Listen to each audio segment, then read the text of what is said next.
दोस्तों, आज के मुख्य समाचार को जानने से पहले अगर आपको भी प्रधानमंत्री मोदी पर पूरा भरोसा और आप भी ऐसा मानते हैं कि 2024 में बनेगी मोदी सरकार, तो वीडियो को कीजिए लाइक और चैनल को सब्सक्राइब करके कमेंट में लिखिए जय हिंद। शांति के पद से लड़खड़ा रही दुनिया, मोहन भागवत बोले अब भारत से ही रास्ता दिखाने की उम्मीद। चीन में फिर से फैल रही नई बीमारी, WHO हुआ सख्त, दिए हर जानकारी साझा करने के निर्देश।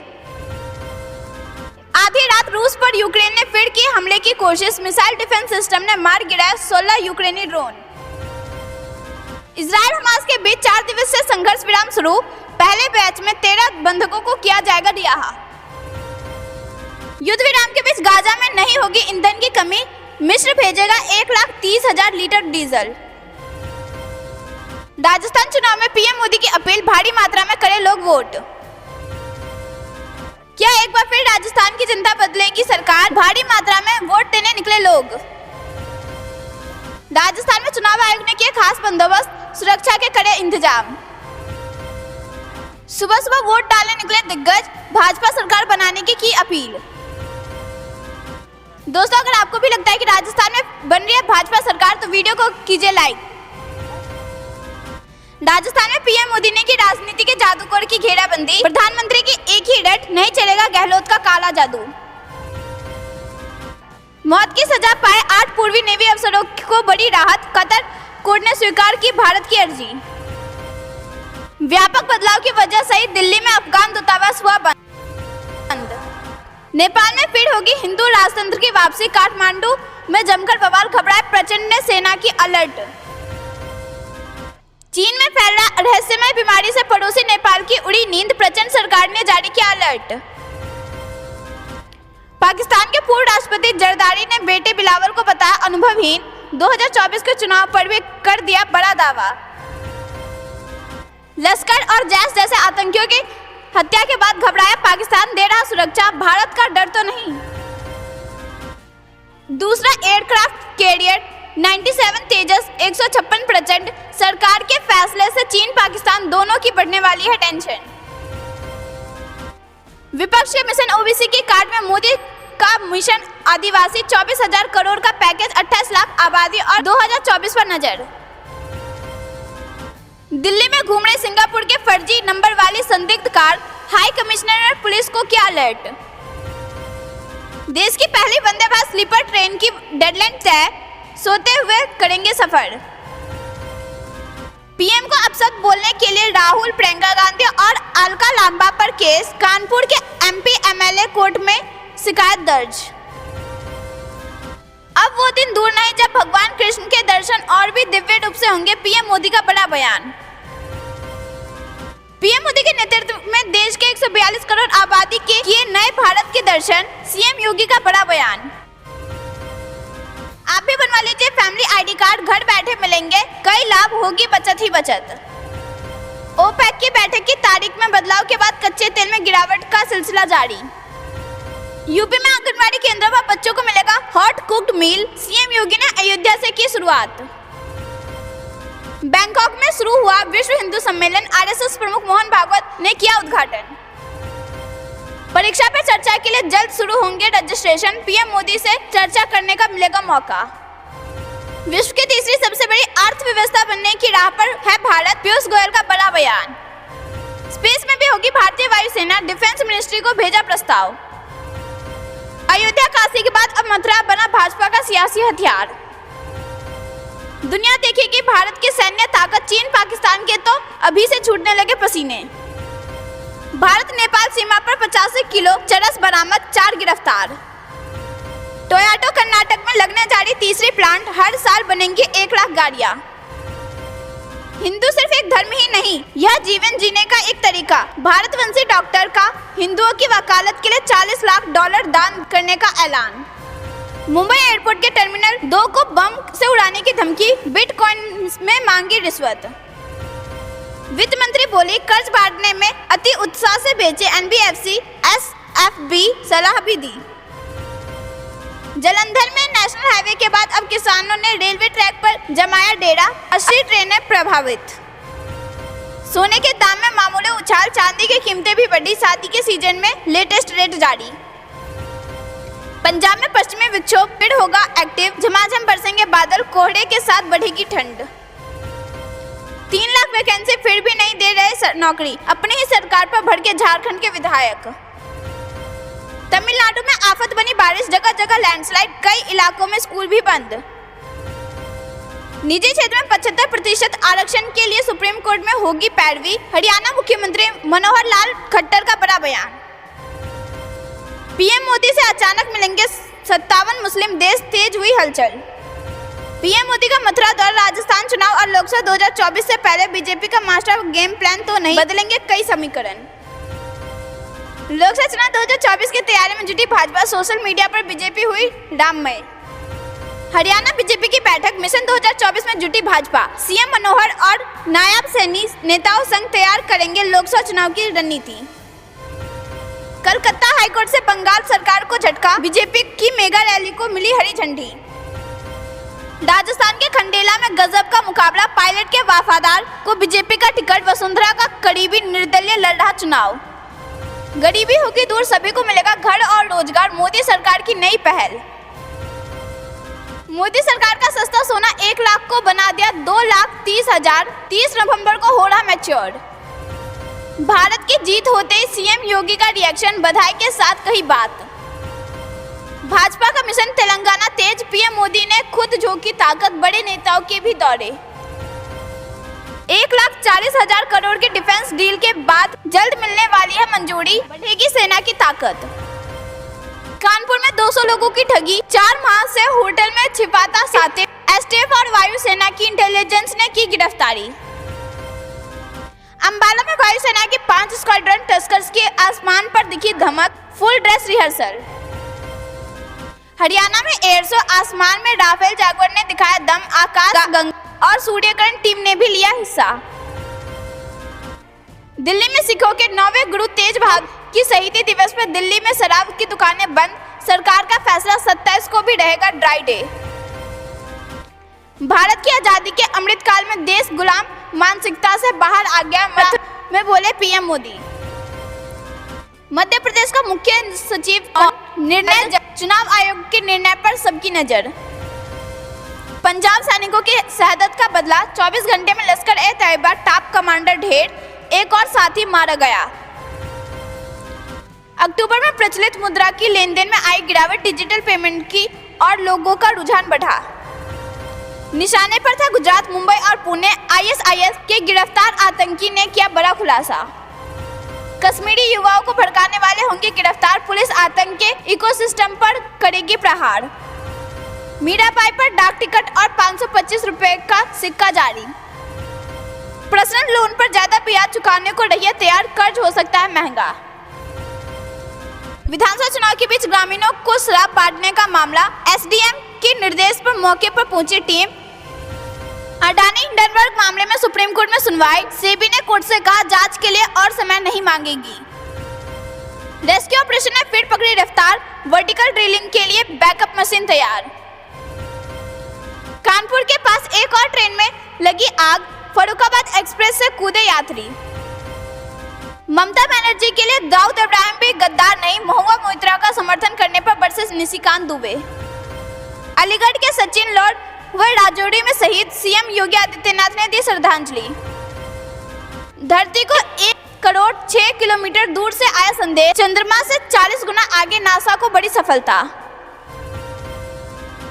ईडी की शक्ति के मामले में सुप्रीम कोर्ट में सुनवाई टली, 8 हफ्ते बाद अब नई बेंच में होगी सुनवाई। विश्व कप के बाद अब भारत ऑस्ट्रेलिया का झगड़ा, वार्नर के कमेंट पर अब मोहम्मद कैफ ने दिया करारा जवाब। शाह योगी सिंधे ने बीजेपी उम्मीदवारों के समर्थन में किया 4 किलोमीटर लंबा रोड शो। गुलाबी नगरी में पीएम मोदी का मेगा रोड शो, मोदी के नारों के बीच उमड़ा जनसैलाब। जोधपुर में दंगाई तलवार लहरा रहे थे, यूपी होता तो मेरा बुलडोजर इन्हें रौंद देता, राजस्थान में गरजे योगी आदित्यनाथ। जिसकी खुद की कोई गारंटी ना हो उनकी गारंटी कौन मानेगा, अमित शाह का सीएम गहलोत पर हमला। राज्यवर्धन सिंह के समर्थन में झोटवाड़ा में सीएम योगी के रोड शो में उमड़ी जनता। शुभेंदु अधिकारी ने ममता के बयान के खिलाफ कानूनी कार्रवाई के संकेत दिए। महुआ मोइत्रा मामले में सबक लेते हुए लोक स्वास्थ्य सचिवालय ने लॉगिन पासवर्ड को लेकर बदला नियम। सत्येंद्र जैन को मनी लॉन्ड्रिंग मामले में मिली राहत, सुप्रीम कोर्ट ने बढ़ाई अंतरिम जमानत।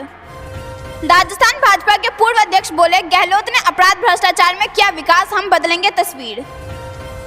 सीएम योगी का रजौड़ी शहीद पर संवेदनशील फैसला, कैप्टन शुभम के परिवार के लिए की बड़ी घोषणाएं। मोदी सरकार से 2 बड़ी मांगे कर दिल्ली पहुंच गए नीतीश कुमार, सियासी हलचल तेज। गाजा में अब तक 14,800 की मौत, समझौते के तहत शुरू हुआ सीज फायर, बंधकों की रिहाई भी होगी।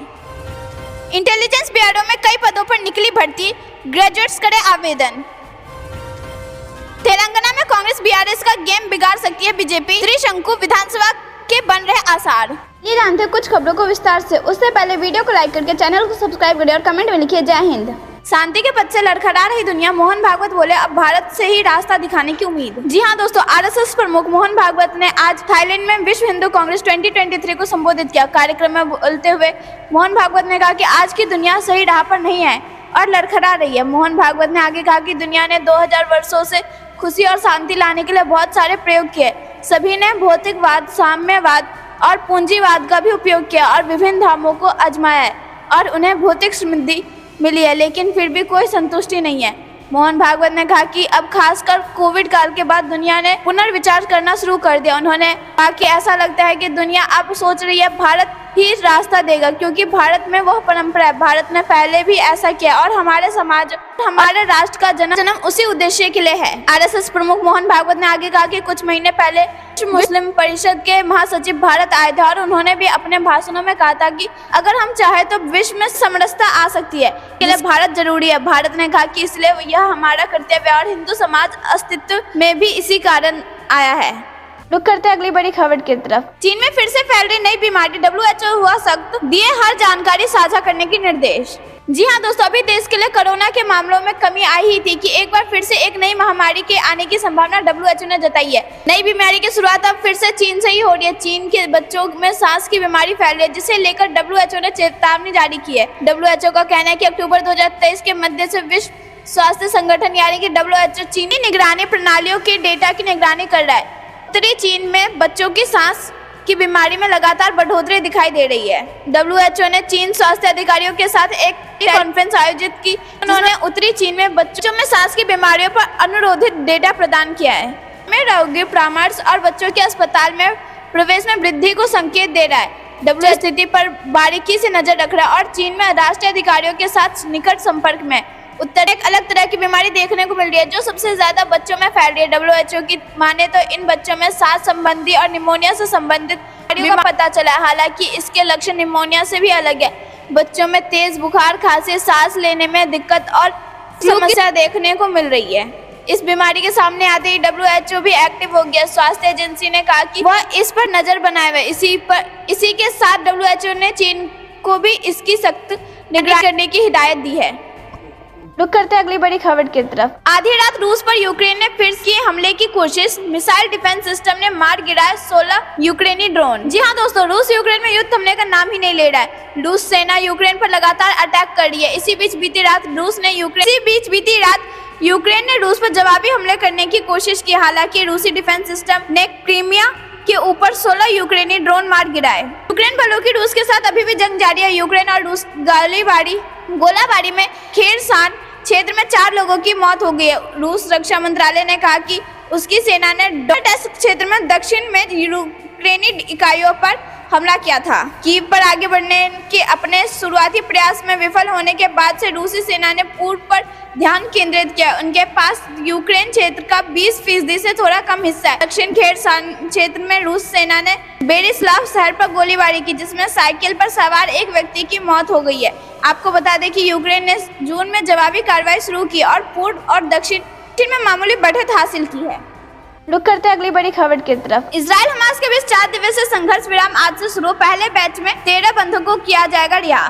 जी हां दोस्तों, कतर ने गुरुवार को घोषणा की है कि इजराइल और हमास के बीच 4 दिवसीय संघर्ष विराम शुक्रवार से शुरू हो चुका है, जिसके बाद दोपहर में नागरिक बंधकों और फिलिस्तीनी कैदियों को रिहा किया जाएगा। ये जानकारी CNN ने दी है। कतर के विदेश मंत्रालय के प्रवक्ता माजिद अल अंसारी के अनुसार संघर्ष विराम स्थानीय समयानुसार सुबह 7 बजे से शुरू हो चुका है, जिसमें 13 महिलाओं और बच्चों को अंसारी के मुताबिक रिहा किए जाने वाले बंदियों की सूची इजरायली खुफिया सेवा मोसाद को भेज दी गई है। कतर के प्रवक्ता ने कहा कि मोसाद कतर के लोगों को फिलिस्तीनी कैदियों की एक सूची प्रदान करेगा जिनकी रिहाई की संभावना है। अंतिम रेड क्रॉस परीक्षाओं के लिए कैदियों की हाइफा के दक्षिण पूर्व में स्थित 2 जेलों डैमन और मैगिदो से कब्जे वाले वेस्ट बैंक में राम दक्षिण में ऑफर्ड जेल में स्थानांतरित किया जाएगा।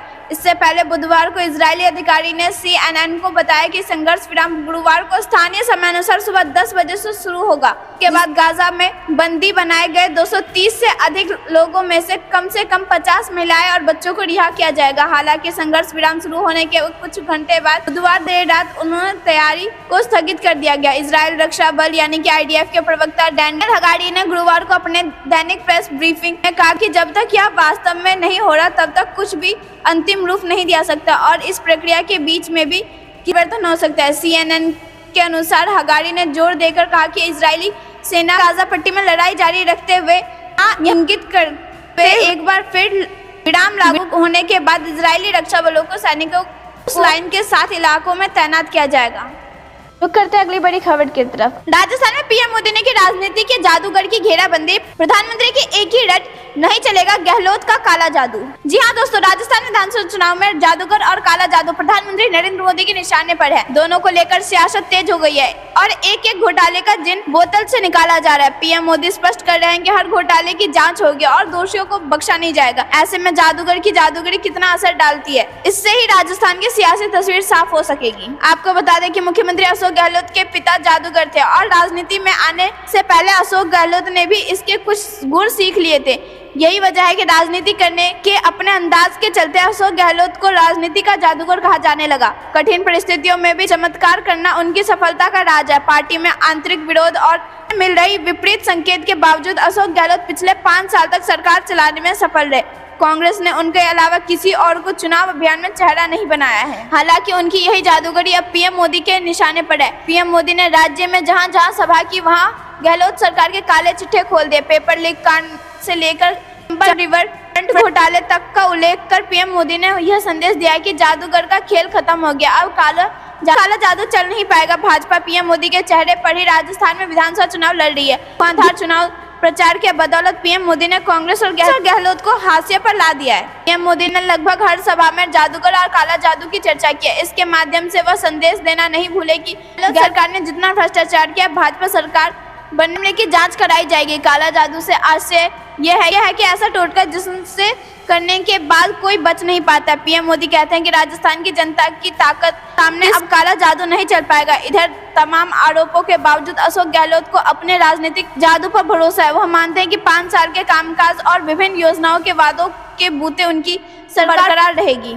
तो उदाहरण राजस्थान में बेहद चर्चित है। पहला उप मुख्यमंत्री रहे सचिन पायलट के विरोध के बावजूद गहलोत ने पूरे 5 साल सरकार चला ली। दोनों के बीच मुख्यमंत्री की कुर्सी लेकर खींचतान चलती रही। एक बार सचिन पायलट और उनके समर्थक विधायक बगावत के मूड में आ गए थे। रुक करते अगली बड़ी खबर की तरफ। नेपाल में फिर होगी हिंदू राजतंत्र की वापसी, काठमांडू में जमकर बवाल, घबराए प्रचंड ने सेना को अलर्ट किया। जी हाँ दोस्तों, नेपाल में एक बार फिर से राजतंत्र की वापसी की मांग तेज होती जा रही है। राजधानी काठमांडू में गुरुवार को राजतंत्र समर्थकों ने प्रदर्शन किया तो हिंसा भड़क उठी। पुलिस और प्रदर्शन के बीच जमकर झड़प हुई है। पुलिस को प्रदर्शनकारियों को हटाने के लिए आंसू गैस के गोले दागने पड़े। इसी बीच बवाल को बढ़ता देख नेपाल की सेना को अलर्ट पर रखा गया। राजतंत्र के समर्थन में हो रहे इस प्रदर्शन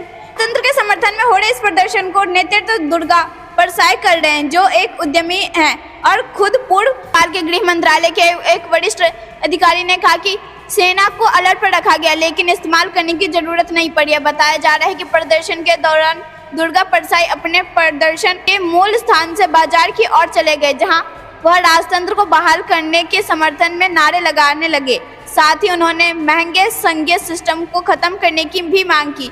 इस दौरान उनकी KP ओली के सदस्यों ने परसाई ग्रुप को प्रदर्शन के लिए दिए गए इलाके में जबरन घुसने की कोशिश की तो काठमांडू पुलिस हस्तक्षेप करना पड़ा। नेपाल पुलिस ने परसाई समर्थकों पर निगरानी के लिए प्रदर्शन स्थल के पास बैरियर लगा दिया और सड़कों पर वाटर कैनन तैनात कर दिया। इसके अलावा सीसीटीवी भी लगाया गया ताकि परसाई समर्थकों पर हमेशा कड़ी नजर रखी जा सके। यही युव संघ के सदस्यों ने पुणे में अलग से एक रैली की जहां उन्हें प्रदर्शन के लिए जगह दी गई। ओली के करीबी महेश बासनेट ने चेतावनी दी कि ये परसाई के समर्थकों को अराजक स्थिति नहीं पैदा करने देंगे। बाद में परसाई ने कहा कि उनका आंदोलन वर्तमान व्यवस्था के खिलाफ लोगों को जन विद्रोह है। परसाई नेपाल के प्रधानमंत्री पुष्प कमल दहल प्रचंड से कहा कि लोगों के सामने सरेंडर कर दे और नेपाली जनता की इच्छा के मुताबिक राजनीतिक व्यवस्था को लागू करवाएं। उन्होंने कहा कि हम नेताओं के लूट का विरोध करते हैं। बैंक, निगम और वित्तीय संस्थान लोगों का कर रहे हैं। हम चाहते हैं कि लोगों के 20 लाख रुपए से कम के लोन माफ किया जाए। रुक करते हैं अगली बड़ी खबर की तरफ। मौत की सजा पाए 8 पूर्व नेवी अफसरों को बड़ी राहत। कतर कोर्ट ने स्वीकार की भारत की अर्जी। जी हां दोस्तों, कतर अदालत ने पिछले साल गिरफ्तार किए गए 8 पूर्व भारतीय नौसेना कर्मियों को दी गई मौत की सजा पर विचार करने की भारत की अपील स्वीकार कर ली है। कतर कोर्ट ने 26 अक्टूबर को इन भारतीयों के लिए मौत की सजा का ऐलान किया था। विदेश मंत्रालय ने फैसले पर हैरानी जताई थी और आश्वासन दिया था कि सरकार अभी कानूनी विकल्प तलाश रही है। 8 पूर्व नेवी अफसरों की मौत की सजा के खिलाफ भारत सरकार ने यह याचिका दायर की थी कि कतर की अदालत ने 23 नवंबर 2023 को इसे स्वीकार कर लिया और अब अपील का अध्ययन कर जल्द इस पर सुनवाई करेगी। कतर की सरकार ने नौसेना के पूर्व अफसरों पर लगाए गए आरोपों की जानकारी नहीं दी है। गौरतलब है कि भारतीय नौसेना के 8 पूर्व अफसर कतर में दोहरा ग्लोबल टेक्नोलॉजी एंड सर्विसेज नामक कंपनी के लिए काम कर रहे थे। अगस्त 2022 में इन सभी को गिरफ्तार किया गया। 26 अक्टूबर 2023 को कतर की अदालत ने इन पूर्व अफसरों को मौत की सजा सुनाई थी। इन 8 भारतीयों को कथित तौर पर जासूसी के आरोप में पिछले साल अगस्त में गिरफ्तार किया गया था। दोहा में captain Navtej Singh Gill, captain Virendra Kumar Verma, captain commander Amit Nagpal, commander Purnendu Tiwari, commander Suganakar Pakala, commander Sanjeev Gupta और नेवी अदालत के इस फैसले को भारत ने चौंकाने वाला बताया और मामले में सभी कानूनी विकल्प तलाशने की बात कही थी। सरकार ने कहा था कि अदालत को से भारतीय नौसेना के 8 पूर्व अधिकारियों को राहत दिलाने के लिए सभी प्रयास किए जा रहे हैं, जिसके बाद अब मौत की सजा के खिलाफ अपील दायर की गई। विदेश मंत्रालय के प्रवक्ता अरविंद बागची ने कहा कि भारत इस मामले पर अधिकारियों के साथ बात करते हैं अगली बड़ी खबर की तरफ। व्यापक बदलाव की वजह से ही दिल्ली में अफगान दूतावास हुआ बंद। जी हां दोस्तों, अफगानिस्तान में नई दिल्ली में अपना दूतावास फिलहाल बंद कर दिया है। नई दिल्ली में अपने राजनयिक मिशन को बंद करने पर एक आधिकारिक बयान जारी करते हुए अफगान दूतावास ने कहा कि भारत सरकार की लगातार चुनौतियों के कारण 23 नवंबर 2023 के प्रभावी यह निर्णय दूतावास द्वारा 30 सितंबर को परिचालन बंद करने के बाद लिया गया है। यह कदम इस उम्मीद में उठाया गया है कि मिशन को सामान्य रूप से संचालित करने के लिए भारत सरकार का रुख अनुकूल रूप से बदल जाएगा। दूतावास ने कहा कि संज्ञानात्मक है कि कुछ लोग इस कदम को आंतरिक संघर्ष के रूप में चित्रित करने का प्रयास कर सकते हैं, जिसमें कथित तौर पर राजनीति शामिल है, जिन्होंने तालिबान के प्रति निष्ठा बदल दी है। उन्होंने कहा कि यह निर्णय नीति और हितों में व्यापक बदलाव का परिणाम है। इस बयान में आगे कहा गया कि भारत में अफगान नागरिकों के प्रति दूतावास हमारे मिशन के पूरे कार्यकाल के दौरान उनकी समझ और समर्थन के लिए हार्दिक आभार व्यक्त करता है। हम अफगान समुदाय का आश्वस्त करते हैं कि मिशन पारदर्शिता, जवाबदेही और भारत के साथ ऐतिहासिक संबंधों और द्विपक्षीय संबंधों को ध्यान में रखते हुए अफगानिस्तान की सद्भावना और हितों के आधार पर निष्पक्ष उपचार की प्रतिबद्धता के साथ ही संचालित होता है। बयान में आगे कहा गया कि दुर्भाग्य से तालिबान द्वारा नियुक्त और संबद्ध राजनयिकों को उपस्थिति और काम को उचित ठहराने के लिए हमारी छवि को खराब करने और राजनीतिक प्रयासों में बाधा डालने के प्रयास किए गए। इन चुनौतियों को सामने करते हुए हमारी प्रतिबद्ध टीम ने सबसे कठिन परिस्थितियों में भी लगन से काम किया है। मानवीय सहायता और ऑनलाइन शिक्षा, छात्रवृत्ति हासिल करने से लेकर व्यापार में आसानी की सुविधा प्रदान करने और एक के गठन की वकालत करने तक हर संभव क्षेत्र में 40 मिलियन अफगानों के हितों को प्राथमिकता दी है। दोस्तों, ये थी दिन भर की सारी जरूरी और बड़ी खबरें। अंत तक बने रहने के लिए बहुत बहुत धन्यवाद। जाने से पहले वीडियो को लाइक और चैनल को सब्सक्राइब करके बेल आइकन दबाइए और कमेंट में लिखिए जय हिंद।